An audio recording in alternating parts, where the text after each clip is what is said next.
छिपा था एक आरोपी फरजान।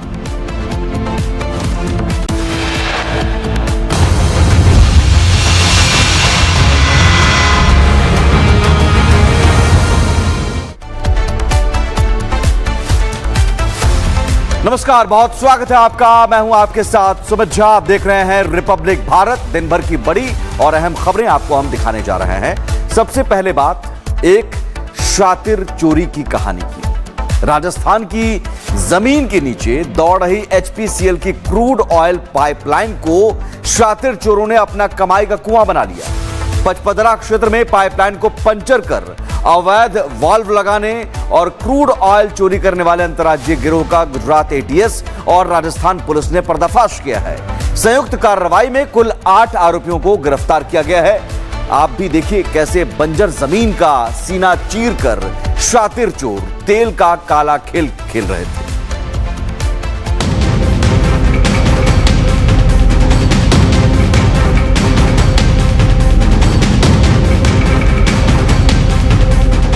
गुजरात एटीएस और राजस्थान पुलिस की संयुक्त टीम ने एक ऐसे शातिर गिरोह का पर्दाफाश किया है जिनके कारनामे होश उड़ाने वाले हैं। टीवी स्क्रीन पर दिख रहे ये वही शातिर चोर हैं जिन्होंने बंजर जमीन में करीब 4 फीट गहरा गड्ढा खोदा और एचपीसीएल की क्रूड ऑयल पाइपलाइन में सेंध लगाकर उसमें अवैध वाल्व फिट कर दिया। शातिर चोरों की योजना थी वाल्व के जरिए पाइपलाइन से क्रूड ऑयल निकालना, टैंकरों में भरना और फिर चोरी के तेल को बेचकर मोटी कमाई करना। जांच में सामने आया कि गिरोह ने वारदात को अचानक अंजाम नहीं दिया। आरोपियों ने योजना को अंजाम तक पहुंचाने के लिए करीब 6 महीने तक एचपीसीएल की पाइपलाइन की रेकी की। पाइपलाइन की लोकेशन और गतिविधियों की जानकारी जुटाई गई। इसके लिए मुख्य आरोपी ने मुकेश मेघवाल नाम के शख्स से संपर्क किया। गिरोह के सदस्य करीब 1 महीने तक टापरा गांव के पास एक ढाबे पर ठहरे। इसी ढाबे से पूरी साजिश को अंजाम देने की तैयारी की गई। पुलिस की पूछताछ में आरोपियों ने करीब 1 सप्ताह के भीतर 10-10 टन क्षमता वाले 2 टैंकर क्रूड ऑयल चोरी करने की बात कबूली है। आरोप है कि चोरी किए गए क्रूड ऑयल को राजस्थान के ब्यावर निवासी गोविंद सिंह चौहान को बेचा गया था। इस बीच गुजरात एटीएस को सूचना मिली कि चोरी का crude oil Ahmedabad Rajkot highway पर बेचा जा रहा है। इसके बाद गुजरात एटीएस ने जयसिंह चुडासमा नामक एक शख्स को गिरफ्तार किया। बताया जा रहा है कि आरोपी के कब्जे से क्रूड ऑयल भी बरामद किया गया। पूछताछ में बालोतरा के कालूड़ी गांव से क्रूड ऑयल लाने की बात सामने आई। इसके बाद टापरा गांव के पास ढाबे पर दबिश दी गई। इसी ढाबे से 7 अन्य आरोपियों को गिरफ्तार किया गया। सवाल यह है कि चोरी का तेल कहां और किस नेटवर्क के जरिए खपाया गया। पुलिस की जांच में सामने आया कि टापरा गांव के पास बना ढाबा शातिर चोरों का महफूज अड्डा था। इसी ढाबे से सेंधमारी का पूरा खेल खेला जा रहा था। पुलिस के मुताबिक कुछ आरोपी लंबे समय से टापरा गांव के पास ढाबे पर ठहरे हुए थे। इसी ढाबे से पाइपलाइन की गतिविधियों पर नजर रखी जा रही थी। इसी ढाबे से तेल चोरी की योजना को अंजाम दिया गया। दरअसल एचपीसीएल की पाइपलाइन से तेल चोरी के खेल का खुलासा 10 अगस्त की रात को हुआ। एचपीसीएल अधिकारियों की सूचना के बाद जांच की गई तो कालूड़ी के पास क्रूड ऑयल पाइपलाइन में अवैध वाल्व लगा मिला। इसके बाद रिफाइनरी के सिक्योरिटी सुपरवाइजर की शिकायत पर जसोल थाने में मामला दर्ज कराया गया। अब राजस्थान पुलिस और गुजरात एटीएस ये पता लगाने में जुटी है कि एचपीसीएल के पाइपलाइन से कितना क्रूड ऑयल चोरी हुआ, चोरी का तेल किन किन लोगों के बीच बेचा गया, तेल की सेंधमारी के लिए संसाधन किसने उपलब्ध कराए, क्या पकड़े गए गिरोह के पीछे कोई बड़ा नेटवर्क है, क्या क्रूड ऑयल चोरी का कोई बड़ा अंतर्राज्यीय नेटवर्क है। बहरहाल पाइपलाइन जैसी संवेदनशील और महत्वपूर्ण इंफ्रास्ट्रक्चर में सेंधमारी ने सुरक्षा व्यवस्था पर भी गंभीर सवाल खड़े कर दिए हैं। फिलहाल 8 आरोपी पुलिस गिरफ्त में हैं और जांच जारी है। लेकिन 6 महीने तक रेकी, फिर बंजर जमीन खोदकर अवैध वाल्व, टैंकर और चोरी के तेल की बिक्री, पूरी कहानी किसी छोटे मोटे चोरी के मामले से कहीं बड़ी नजर आती है। Bureau report, Republic Bharat. आगे बढ़ते हैं। स्वतंत्रता दिवस से पहले राजधानी को अवैध सुरक्षा घेरे में तब्दील कर दिया गया है। जमीन पर पुलिस का पहरा है, आसमान से ड्रोन नजर रख रहे हैं और अब पानी के रास्ते भी सुरक्षा एजेंसियों ने मोर्चा संभाल लिया है। लाल किले से सटी यमुना में दिल्ली पुलिस की बोट लगातार गश्त कर रही है। मतलब जमीन से लेकर आसमान तक सुरक्षा के कड़े बंदोबस्त किए जा रहे हैं। दिल्ली की सुरक्षा ऐसी है कि परिंदा भी पर न मार सके।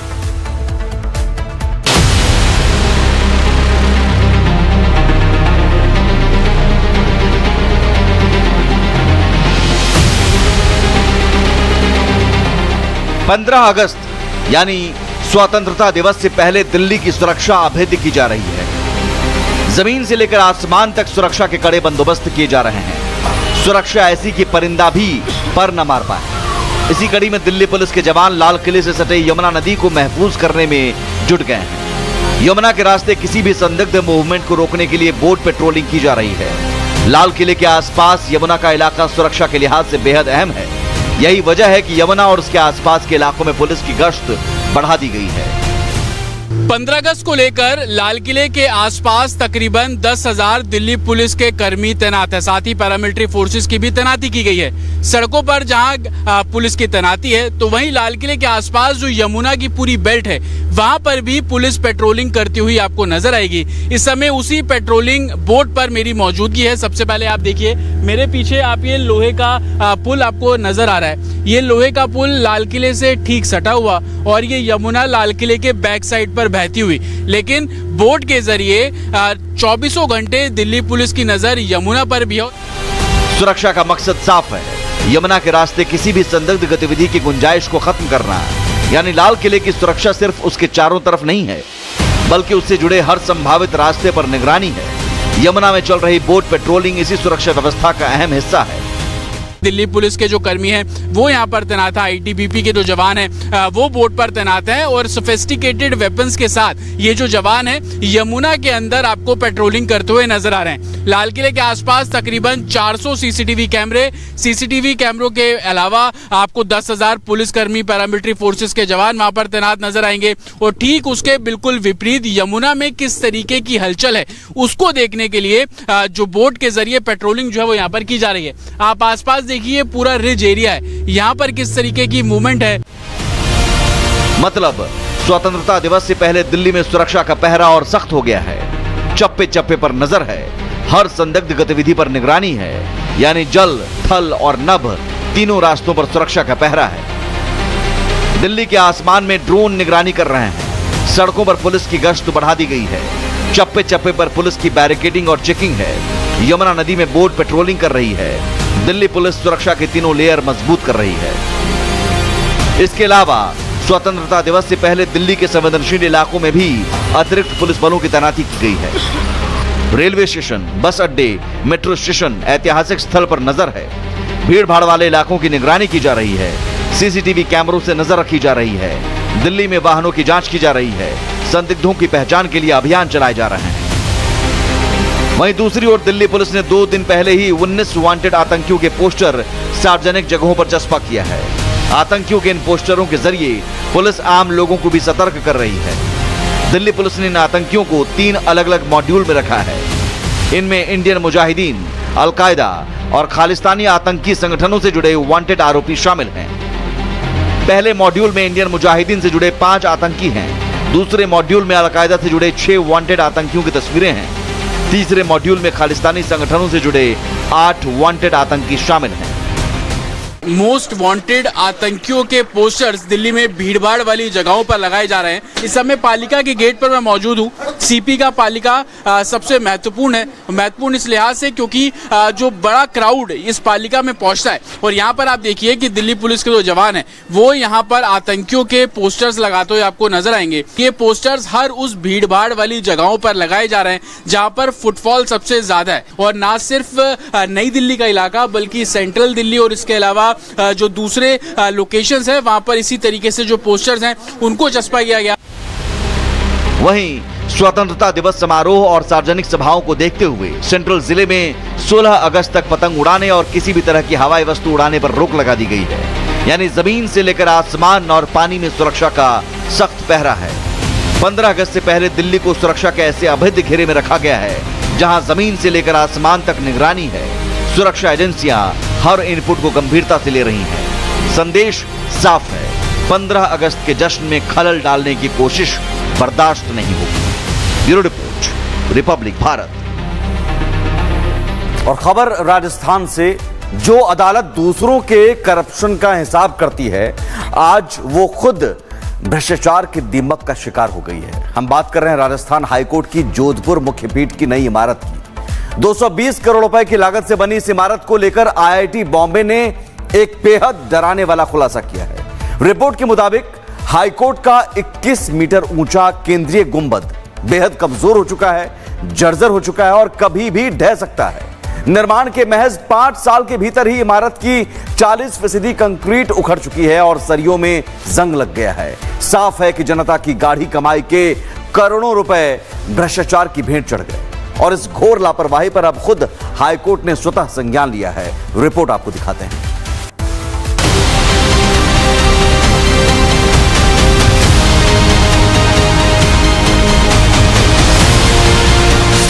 इंसाफ की सबसे बड़ी अदालत, जहां लोग अपने हक, अपनी जिंदगी और अपनी सुरक्षा के लिए न्याय का दरवाजा खटखटाते हैं, लेकिन आज उसी अदालत की इमारत खुद अपने वजूद और सुरक्षा के लिए सिस्टम के दरवाजे पर खड़ी है।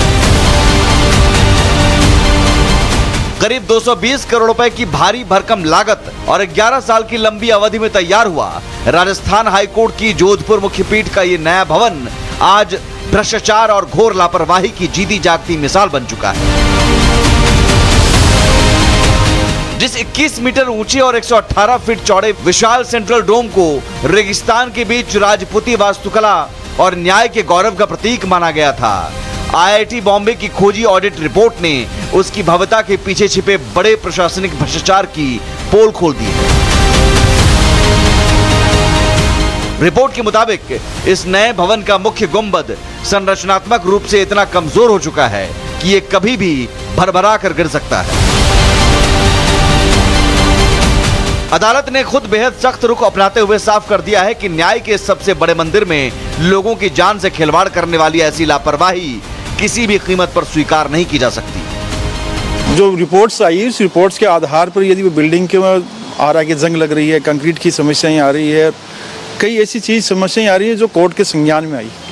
कोर्ट के संज्ञान में आने के बाद में कोर्ट ने यह आदेशित किया कि राजस्थान सरकार के चीफ सेक्रेटरी हो, प्रिंसिपल चीफ सेक्रेटरी फाइनेंस के हों और साथ में पुलिस को भी कहा गया और साथ साथ एक एफिडेविट में, और जो भी इसमें कल्पित हो एक दूसरे डिपार्टमेंट में टाले नहीं।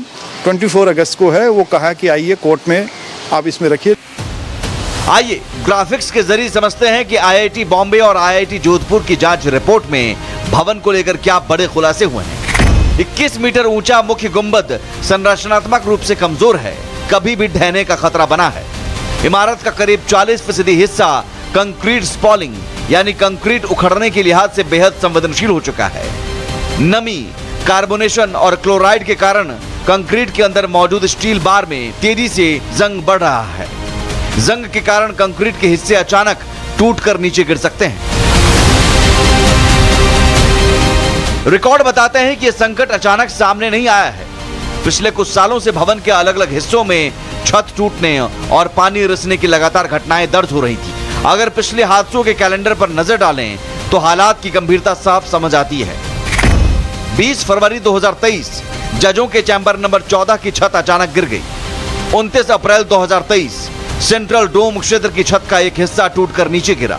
23 और 28 जून 2023 सिविल मिसलेनियस अपील सेक्शन और बिल सेक्शन में प्लास्टर और फॉल्स सीलिंग टूटी। 12 सितंबर 2024 कई कोर्ट रूम में बारिश का पानी रिसा और कोर्ट नंबर 19 की फॉल्स सीलिंग गिर गई। 18 सितंबर 2024 चैम्बर नंबर 2 में आग लगी, जिससे सुरक्षा व्यवस्था पर और सवाल खड़े हो गए। इस पूरे मामले को गंभीरता से लेते हुए जस्टिस डॉक्टर पुष्पेंद्र सिंह भाटी और जस्टिस प्रवीर भटनागर की खंडपीठ ने इसे जनहित याचिका के रूप में दर्ज करने के निर्देश दिए। कोर्ट ने परिसर में मौजूद हजारों लोगों की सुरक्षा के लिए तुरंत कई अंतरिम कदम उठाने के आदेश दिए हैं। गुंबद के खुले हिस्से को तुरंत बैरिकेड कर सुरक्षित किया जाए। डोम की सेहत की 24 घंटे निगरानी के लिए कंट्रोल रूम चालू हो। सुरक्षा और आपातकालीन निकासी के लिए 72 घंटे में मॉक ड्रिल की जाए। लीकेज पर एक्शन, सीपेज और प्लम्बिंग लीकेज को तुरंत दूर कर ड्राई मॉपिंग कराई जाए। बात सिर्फ लीपापोती की नहीं है, जो इमारत 220 करोड़ रुपए में बनी, उसकी मरम्मत के लिए अब 57.65 करोड़ रुपए का अलग से एस्टिमेट तैयार किया गया है। कोर्ट ने सवाल उठाया है कि जनता की गाढ़ी कमाई के पैसे को इस तरह करप्शन की भेंट कैसे चढ़ने दिया जा सकता है। यही वजह है कि आने वाली 24 अगस्त को राजस्थान की ब्यूरोक्रेसी के सबसे बड़े सिपहसालारों की अदालत में सबसे बड़ी क्लास लगने वाली है। 24 अगस्त को कोर्ट रूम में जिन्हें व्यक्तिगत पेशी के आदेश दिए गए हैं, उनमें राजस्थान सरकार के प्रशासनिक मुख्य सचिव, वित्त और पीडब्ल्यूडी विभाग के प्रमुख सचिव, आरएसआरडीसी भवन निर्माण एजेंसी के प्रबंध निदेशक, पुलिस महकमे के सबसे बड़े अफसर राजस्थान के डीजीपी और आईआईटी बॉम्बे और आईआईटी जोधपुर के वैज्ञानिक शामिल हैं। कोर्ट ने सेमोटो ये कहा है कि इसको दर्ज कीजिए, इस केस को, इस केस के लिए आगे भी जो भी प्रपोजल हो सकता है वो कार्रवाई करेंगे। इसके साथ ही आप देखिए कि ये सरकार के द्वारा हम देखें 2 लोगों को चार्जशीट दी गई थी, तो इसके डायरेक्टर थे और प्रोजेक्ट के डायरेक्टर थे और प्रोजेक्ट के ऑफिसर थे। उन्होंने भी वहाँ पर कोर्ट के अंदर चार्जशीट के अंगेस्ट में गए तो कोर्ट ने उनको, सिंगल बेंच था, उन्होंने खारिज की। डिविजनल बेंच में आए तो डिविजनल बेंच ने उनको खारिज किया कि आप जाइए, अपना मौका दीजिए। तो जहाँ तक है कि सरकार की हम पार्ट में करें तो सरकार को भी इसमें देखना पड़ेगा कि जो भी इन्वॉल्वमेंट है उसमें सरकार को भी उन लोगों के खिलाफ सख्त से सख्त एक्शन लेना चाहिए। सवाल सीधा है, 11 साल तक बनने वाली और 220 करोड़ की भारी भरकम लागत वाली सरकारी इमारत महज 6 साल में ही जर्जर कैसे हो गई? क्या इस वीवीआईपी कंस्ट्रक्शन में क्वालिटी के नाम पर सिर्फ सीमेंट की जगह पानी मिलाया गया था? अब जब 24 अगस्त को राजस्थान के सबसे बड़े अफसरान अदालत में खड़े होंगे तो उन्हें सिर्फ पैच वर्क का प्लान नहीं बल्कि भ्रष्टाचार के जिम्मेदार चेहरों के नाम भी बताने होंगे। Bureau report, Republic Bharat. और खबर अब रेवाड़ी से। रेवाड़ी में एटीएम लूटने की कोशिश का ऐसा सीसीटीवी सामने आया है जिसे देखकर आप भी हैरान रह जाएंगे। 2 युवतियां बाइक से पहुंचती हैं, एक एटीएम के अंदर घुसती है तो दूसरी बाहर पहरा देती रही। अंदर गई युवती ने नुकीली चीज से एटीएम की मनी ट्रे मोड़ने की कोशिश की। कैश निकला नहीं, लेकिन ये दोनों की पूरी करतूत सीसीटीवी में कैद हो गई। पूरा मामला क्या है, देखिए इस रिपोर्ट में।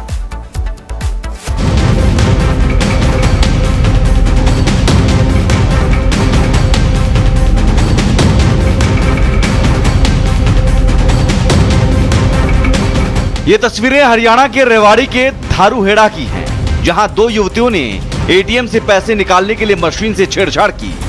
10 अगस्त की सुबह करीब 9:18 पर दोनों युवतियां बस स्टैंड के पास लगे हिताची मनी स्पॉट एटीएम में पहुंचती हैं।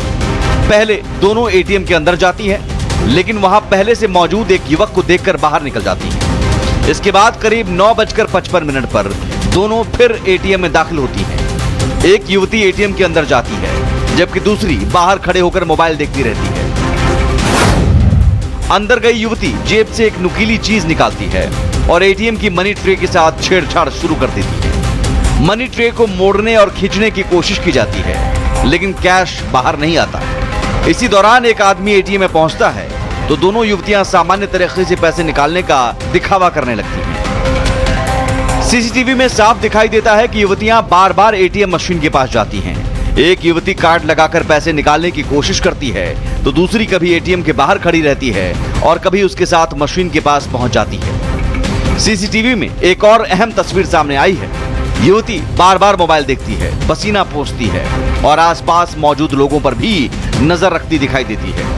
करीब 37 मिनट बाद दोनों फिर एटीएम में पहुंचती हैं और दोबारा उसी मशीन में पैसे होने की जांच और कैश निकालने की कोशिश करती हैं, लेकिन इस बार भी दोनों कामयाब नहीं हो पाती। इसके बाद दोनों युवतियां बाइक के पास पहुंचती हैं, फ्लाईओवर के पास कुछ देर आपस में बातचीत करती हैं और फिर वहां से निकल जाती हैं। जानकारी के मुताबिक घटना के वक्त एटीएम में करीब 2 लाख रुपए कैश था। केयर टेकर के मुताबिक कंपनी ने सीसीटीवी फुटेज के साथ धारूहेड़ा सेक्टर 6 थाना पुलिस को लिखित शिकायत दी है। कंपनी के पास रेवाड़ी जिले में कुल 7 एटीएम हैं। इनमें 3 धारूहेड़ा और 4 रेवाड़ी में हैं। हालांकि इस मामले में पुलिस और एटीएम कंपनी के दावे अलग अलग हैं। एटीएम केयर टेकर का कहना है कि पुलिस को शिकायत दे दी गई है, वहीं धारूहेड़ा सेक्टर 6 थाना प्रभारी सचिन कुंडू का कहना है कि पुलिस को अभी कंपनी की तरफ से कोई शिकायत नहीं मिली है। पुलिस का कहना है कि शिकायत मिलने के बाद जांच की जाएगी और नियमानुसार कार्रवाई होगी। एटीएम में लाखों का कैश, सीसीटीवी में कैद चोरी की कोशिश, 2 युवतियां, एक मशीन और बार बार कैश निकालने की कोशिश। लेकिन सवाल अब भी यही है, सीसीटीवी में पूरी करतूत कैद होने के बाद इन युवतियों तक पुलिस कब पहुंची? Bureau report, Republic Bharat. खबर लखनऊ से। लखनऊ के भदेसवा गांव में बना एक चर्च इन दिनों सुर्खियों में है।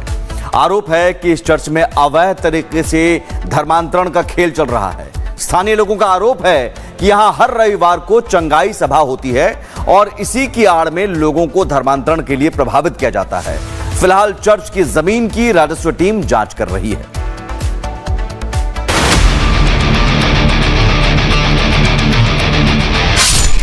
ये लखनऊ के मोहनलालगंज तहसील का भदेसवा गांव है। इसी गांव में करीब 2 दशक पुरानी एक चर्च है। अब यही चर्च अवैध धर्मांतरण के आरोपों को लेकर सवालों के घेरे में है। बताया जा रहा है कि चर्च की देखरेख राजेश गौतम का परिवार करता है। वहीं अवैध धर्मांतरण के आरोपों के बाद अब चर्च की जमीन की पैमाइश कराई जा रही है। राजस्व विभाग की टीम जमीन की जांच में जुटी है। लेकिन सवाल सिर्फ चर्च की जमीन का नहीं है, सवाल उन आरोपों का भी है जिनमें चंगाई सभा के जरिए लोगों को धर्म परिवर्तन के लिए गुमराह किया जा रहा है। उत्तर प्रदेश की राजधानी लखनऊ के मोहनलालगंज तहसील में एक गांव में मैं हूं। उस गांव में एक बहुत ही पुरानी चर्च है।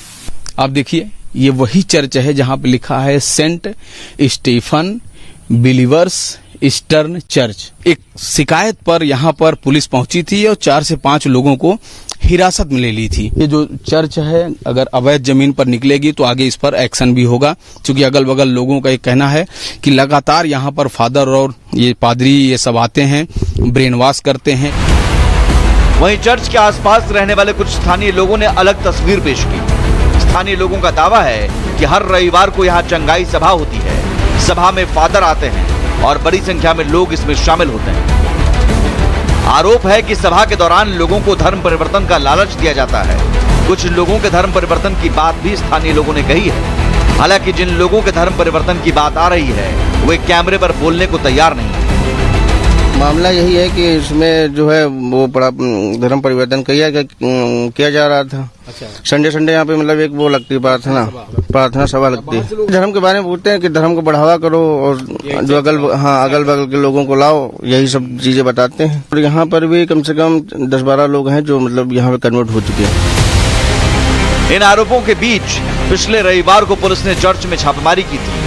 अज्ञात लोगों की शिकायत के बाद हुई इस कार्रवाई में 5 लोगों को हिरासत में लेकर पूछताछ की गई। बताया गया है कि पूछताछ के दौरान कुछ डायरी और दूसरी सामग्री भी बरामद हुई थी। अब जांच एजेंसियों के सामने सबसे बड़ा सवाल यह है कि आखिर यहां चल रही गतिविधियों का पूरा नेटवर्क क्या है। चर्च के निर्माण और संचालन का पैसा कहां से आ रहा है? चर्च में होने वाली सभाओं की फंडिंग कौन कर रहा है? यही तो चल रहा है धर्म परिवर्तन का। हाँ, यहीं पे लगा था और ड्रेस व्रेस सब बाकायदा पहने थे, ड्रेस वगैरह सब पहने थे। भीड़ भाड़ है, मान लो यही है। चर्च के बारे में हो रही है तो 4-5 दिन से लगातार जांच अभी भी चल रही है। फिलहाल चर्च की जमीन की जांच हो रही है। निर्माण और जमीन के इस्तेमाल से जुड़े दस्तावेज खंगाले जा रहे हैं। इसी बीच धर्मांतरण के मुद्दे को लेकर अखिल भारतीय हिंदू महासभा ने भी सरकार से कार्रवाई की मांग की है। संगठन ने मुख्यमंत्री योगी आदित्यनाथ के नाम ज्ञापन देकर प्रदेश में धर्मांतरण पर रोक लगाने के लिए कड़े कानून की मांग की है।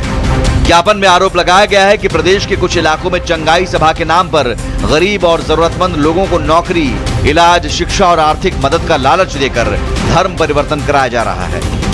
राजधानी लखनऊ से सटे भदेसवा गांव के इस चर्च पर जो आरोप लग रहे हैं वे बेहद गंभीर हैं। सवाल है कि चंगाई सभा की आड़ में अगर किसी तरह का अवैध धर्मांतरण हो रहा है तो उसका नेटवर्क कितना बड़ा है, और अगर आरोप सही है तो इस चर्च के पीछे चल रहे पूरे नेटवर्क की पड़ताल भी जरूरी है। Bureau report, Republic Bharat. Republic Bharat ने आंदोलन की एक